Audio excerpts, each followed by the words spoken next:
राधे राधे दोस्तों आज के इस वीडियो में हम बात करने वाले हैं सोमवती अमावस्या व्रत कथा। जी हाँ दोस्तों, सोमवती अमावस्या व्रत कथा के अनुसार एक गरीब ब्राह्मण परिवार था।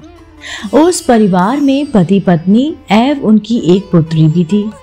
उनकी पुत्री समय के गुजरने के साथ साथ धीरे धीरे बड़ी होने लगी।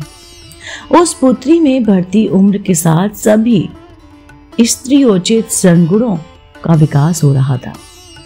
वह कन्या सुंदर, संस्कारवान एवं गुणवान थी, परंतु गरीब होने के कारण उसका विवाह नहीं हो पा रहा था। एक दिन उस ब्राह्मण के घर एक साधु महाराज पधारे। साधु उस कन्या के सेवा भाव से अत्यंत प्रसन्न हुए। कन्या को लंबी आयु का आशीर्वाद देते हुए साधु ने कहा कि इस कन्या के हाथ में विवाह योग रेखा नहीं है। तब ब्राह्मण दंपति ने साधु से इसका उपाय पूछा। कन्या ऐसा क्या करे कि उसके हाथ में विवाह योग बन जाए।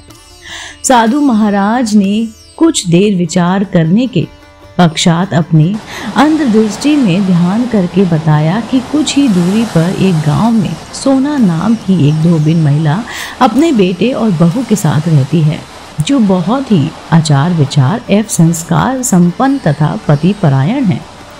यदि यह सुकन्या उस धोबिन की सेवा करे और वह महिला इसकी शादी में अपने मांग का सिंदूर लगा दे तथा उसके बाद इस कन्या का विवाह हो जाएगा तो इस कन्या का वैधव्य योग मिट जाएगा। साधु ने यह भी बताया कि वह महिला कहीं बाहर आती जाती नहीं है।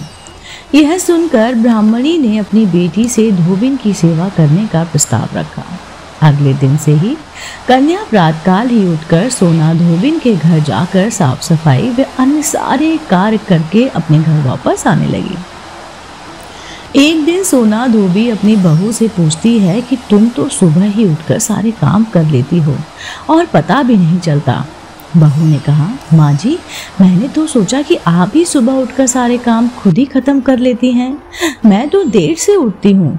यह सब जानकर दोनों सास बहू घर की निगरानी करने लगे कि कौन है जो सुबह ही घर का सारा काम करके चला जाता है। कई दिनों के बाद धोबिन ने देखा कि एक कन्या मुंह ढके अंधेरे में घर में आती और सारे के सारे काम करने के बाद वो चली जाती। जब वह जाने लगी तो सोना धोबिन उसके पैरों पर गिर पड़ी। पूछने लगी कि आप कौन हैं और इस तरह छुपकर मेरे घर की चाकरी क्यों करती हैं। तब कन्या ने साधु द्वारा कही गई सारी की सारी बात उस धोबिन को बताई। सोना धोबिन पति परायण थी, अंत उसमें तेज था। वह तैयार हो गई। सोना धोबिन के पति थोड़ा अस्वस्थ थे। उसने अपनी बहू से अपने लौट आने तक घर पर ही रहने को कहा। सोना धोबिन ने जैसे ही अपने मांग का सिंदूर उस कन्या की मांग में लगाया, सोना धोबिन का पति मर गया। उसे इस बात का पता चल गया। वह घर से निराजल ही चली गई, यह सोचकर कि रास्ते में कहीं पीपल का पेड़ मिलेगा तो उसे भंवरी देकर और उसकी परिक्रमा करके ही जल ग्रहण करेगी। उस दिन सोमवती अमावस्या थी।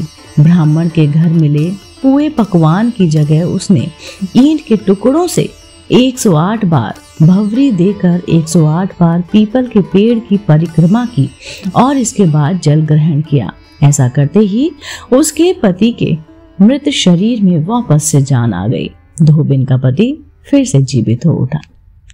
राधे राधे दोस्तों, अगर आपको ये कहानी सोमवती अमावस्या व्रत कथा पसंद आई हो तो आप मेरे चैनल आध्यात्मिक कहानियों को तुरंत से लाइक कर लीजिए, शेयर कर लीजिए और इसको सब्सक्राइब करना बिल्कुल ना भूलिए।